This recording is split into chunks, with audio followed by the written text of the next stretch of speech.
Hello, আসসালামু আলাইকুম। কেমন আছেন সবাই? তো আজকে আমি আপনাদের সাথে একটা চাটনি শেয়ার করব। সেটা হচ্ছে এখানে আছে আমের আচার, এটা হচ্ছে টক আমের আচার, এটা আছে মিষ্টি আমের আচার, আর ওইটা হচ্ছে জলপাইয়ের আচার।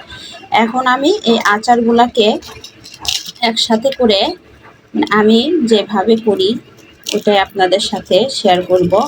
এখানে আমি 4টা শুকনা মরিচ নিয়েছি, আর এখানে একটু নিয়ে নিচ্ছি হালকা লবণ। তো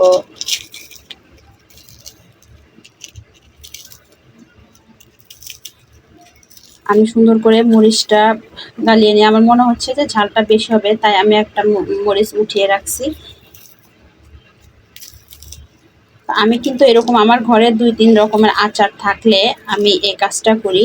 আমার কাছে ভালো লাগে এভাবে করতে। যদি আমার মানে মিষ্টি আচারটা পছন্দ না খুব একটা, আমার টক মিষ্টি আচারটা পছন্দ, তাই আমার ঘরে 3-4 ধরনের আচার থাকলে আমি এভাবে করি আর কি।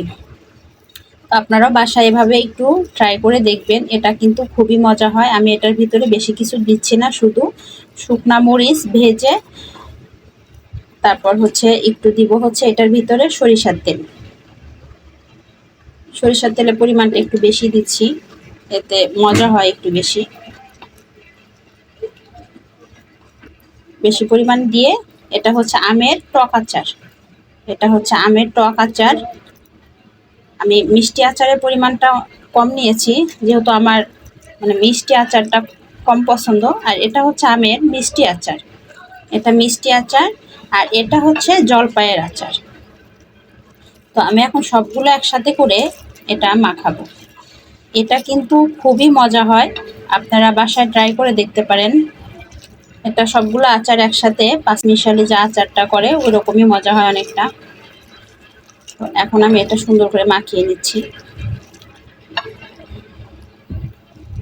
এটা কিন্তু আপনার ভাতের সাথে বলেন, এমনি খেতে বলেন, এটা কিন্তু একটু অন্যরকম টেস্ট হয় সব আচার একসাথে করে এভাবে মাখালে।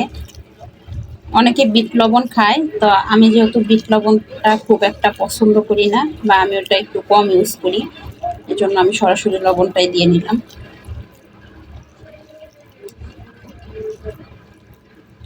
এখন একটু টেস্ট করে নিব যে লবণটা ঠিক আছে কিনা। লবণটা আরেকটু লবণ লাগবে, আমি আরেকটু লবণ দিয়ে নিচ্ছি।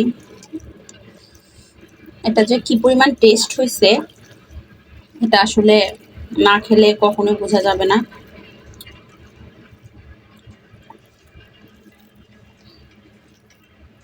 দুই তিন রকমের আচার দিয়ে কিন্তু আপনারাও ঘরে আচার যদি থাকে এরকম, সবার ঘরে কম বেশি আচার থাকে, তো আপনারা এইভাবে ট্রাই করে দেখতে পারেন। আজকের মতো এ পর্যন্ত, আল্লাহ হাফেজ।